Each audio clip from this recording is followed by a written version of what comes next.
অ্যাপেলের CEO Tim কুকের হাত ধরে প্রকাশ্যে এলো বহুল প্রতীক্ষিত আইফোন সিরিজ। এই সিরিজে মোট 4টি ফোন রয়েছে: আইফোন 14, 14 প্লাস, 14 প্রো এবং 14 প্রো ম্যাক্স।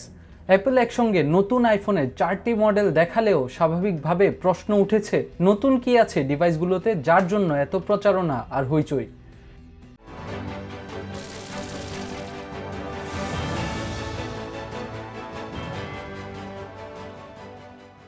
ক্র্যাশ ডিটেকশন আর স্যাটেলাইটের মাধ্যমে এসওএস বার্তা পাঠানোর ফিচারগুলো ইঙ্গিত দিচ্ছে নতুন হার্ডওয়্যার পণ্যকে স্বাস্থ্য ও নিরাপত্তার আনুষঙ্গিক হিসেবে তুলে ধরার চেষ্টা করছে কোম্পানিটি। ব্যবহারকারী গাড়ি দুর্ঘটনায় পড়লে অ্যাক্সিস জাইরোস্কোপ, জি ফোর্স অ্যাক্সেলেরোমিটার, জিপিএস সেন্সর আর মাইক্রোফোন ব্যবহার করে দুর্ঘটনা চিহ্নিত করতে পারবে ক্র্যাশ ডিটেকশন ফিচারটি। স্বয়ংক্রিয়ভাবে খবর চলে যাবে জরুরি সেবাদাতা এবং ব্যবহারকারীর কাছের মানুষদের কাছে। আইফোন 13 এবং 14 এর মডেলগুলোর সঙ্গে তুলনা করলে আইফোন 14 প্রো ম্যাক্সের সবচেয়ে বড় হার্ডওয়্যার আপডেট এসেছে সম্ভবত এর ক্যামেরা সেন্সরে। প্রো মডেল দুটির মূল ক্যামেরায় 48 মেগাপিক্সেলের ক্যামেরা রেখেছে অ্যাপল, কিন্তু অ্যাপারচারের হিসেবে 14 এর প্রো মডেলের চেয়ে বেসিক মডেল এবং আইফোন 13ই সম্ভবত বেশি কার্যক্ষম।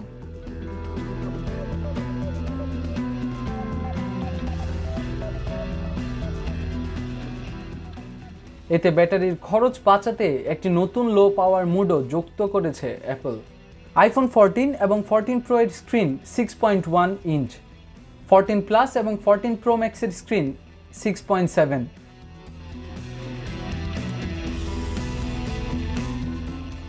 আইল্যান্ড নচ ডিজাইনে তৈরি এই নতুন সিরিজের ফোনগুলো। স্পেস ব্ল্যাক, সিলভার, গোল্ড ও পার্পল রঙের বিকল্পে মিলবে এই ফোনগুলো। তবে এবারও আইফোনের বক্সে থাকছে না কোনো চার্জার। এই তো গেল আইফোনের খুঁটিনাটি, কিন্তু এই ফোনটি আপনার হাতে পেতে হলে কেমন খরচ করতে হবে? আইফোন 14 এর দাম $799 থেকে শুরু হয়েছে, যেখানে আইফোন 14 প্লাসের $899। আইফোন 14 প্রো এর দাম শুরু হচ্ছে $999 এবং আইফোন 14 প্রো ম্যাক্সের দাম শুরু হচ্ছে $1099। 9 সেপ্টেম্বর থেকে অর্ডার দেওয়া যাবে এই ফোনের, 16 সেপ্টেম্বর শুরু হবে বিক্রি। Desk report, news now 24।